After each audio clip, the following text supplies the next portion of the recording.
Hello everyone, welcome back to Jikook Magic. One joke, one honest confession, and suddenly, the storm arrived. That night, Jeon Jungkook was simply doing a casual live stream, laughing, singing, speaking freely. He admitted that he used to smoke and chose to quit for the sake of his health and career. He also said that his biggest drive on stage comes from ARMY. There were no insults, no scandals, but when your name is part of BTS, even honesty can turn into controversy. Clips cut out of context, translations stripped of nuance, narratives twisted into something else entirely. So what really happened? What happened to Jungkook is perhaps the clearest example of how, in the world of K-pop, almost everything can become controversial, even when, objectively, there is no serious wrongdoing at all. No insults, no disrespect, no problematic statements, just a relaxed live broadcast. An artist speaking candidly, mature, reflective, honest, and yet the storm still came. We have to begin with context. This wasn't a formal interview, not a scripted press conference, not a company statement. It was a casual live, light atmosphere, karaoke, spontaneous conversation. He laughed, he shared stories, he was simply himself. In the middle of that lighthearted moment, he saw a friend smoking and jokingly told him to quit so he could sing better. A small comment, spontaneous, harmless, but that was where the spark began. From that simple joke, he started reflecting on how careful he has to be with his words. He even questioned the limits of his own freedom. How free can an idol truly be to speak honestly in a space that's supposed to feel intimate with fans? Imagine living with the awareness that every word can be twisted. Even when you're laughing, even when you're joking. Then he decided to speak more clearly about smoking. He didn't dodge the topic. He didn't hide his past. He admitted that he used to smoke quite often. It was part of his life. But he also explained that he quit because he realized the impact on his breathing, stamina, and vocal stability. For someone who lives from the stage, that's not a small detail. That's the foundation. He is almost 30 years old. He is an adult. He wasn't promoting cigarettes.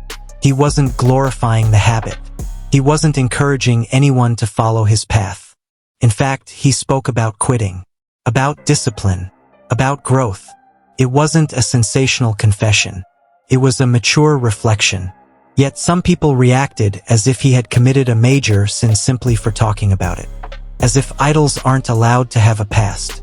As if transparency itself is a mistake. This is the extreme pressure of idol culture in South Korea. A clean, almost flawless image is often demanded absolutely. They're not only expected to behave well, they're expected to appear perfect. And the moment their humanity shows, criticism waits. The conversation that night went deeper. He explained that the reason he keeps pushing himself to improve his singing and dancing is ARMY. That wasn't a new statement.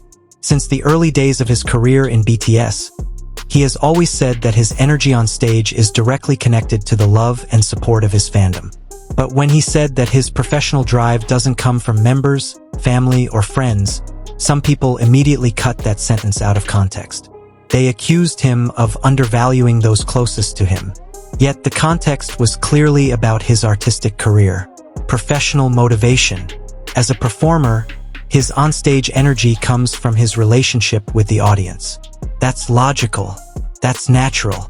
It doesn't erase his love for his family. It doesn't diminish his respect for his fellow members. Anyone who has followed BTS's journey knows how often he has shown affection toward the members. How proudly he speaks about his family. Twisting a single sentence without context isn't analysis. It's manipulation. He also spoke about wanting to always be honest with ARMY. He wants to show himself as he truly is. But he isn't naive. He knows there are limits.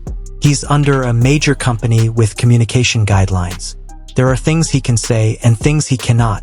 That's not a complaint, not an attack. It's industry reality. If an artist is under contract, of course there are strategies, directions, and boundaries. That's not a conspiracy theory. That's how professional systems work. But once again, some tried to turn that mature reflection into a narrative that he was rebelling or criticizing his company. At At the end of the live, he made one thing very clear. Army is irreplaceable in his life. That doesn't mean others aren't important. It doesn't mean he doesn't love his family or the members. He was simply affirming the unique place the fandom holds in his journey. After more than a decade together, that statement felt sincere and natural. Then the situation escalated when the live stream was deleted. And in the digital era, when context disappears, short clips become weapons. Brief sentences, half-finished translations, fragments without tone of voice, without facial expressions, without the original atmosphere. That's where the drama was born. Korean has nuances that are difficult to translate fully. A phrase can sound soft in its original language but harsh when translated literally. And if the translator's intention is biased, the meaning can shift entirely. Reflection can sound like arrogance. Honesty can sound like complaint. A joke can sound like a serious declaration. And so the attacks began. Hateful comments, insults, even calls for him to leave the group. All because he was honest about a habit he had already quit. And because he said his stage motivation comes from his fandom. Disproportionate, irrational, but real. Imagine the psychological pressure of knowing that even when you try to be transparent, someone will always be ready to twist your narrative. That creates constant vigilance, invisible tension. What's most moving, however, is his courage to remain honest. He could have chosen safe answers, cliches, neutral statements, but he chose reflection. He chose honesty even knowing it could be misunderstood. In the end, what he said was profoundly human. He is an adult man acknowledging his past, explaining his growth, speaking about his professional motivation, affirming his love for his fans. There was no real scandal. What existed was a hyperreactive social media culture, fragmented context, extreme interpretations, and unrealistic demands for perfection. This case shows that often the problem isn't what is said, but how people choose to interpret it. As long as there are those searching for drama, even the most sincere conversation can be twisted into controversy. If we watch the entire live without prejudice, the message is simple. He quit a bad habit for his career. He wants to grow for Army. He wants to be honest, even within the boundaries of being a professional artist. And he sees his fandom as holding an irreplaceable place in his life. Nothing more, nothing less.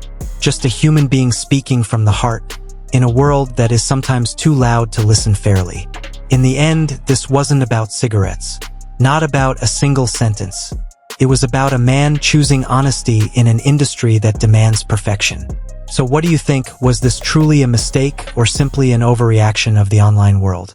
Share your thoughts in the comments, and don't forget to like and subscribe to Jikook Magic for discussions that are clearer, sharper, and free from manipulated context.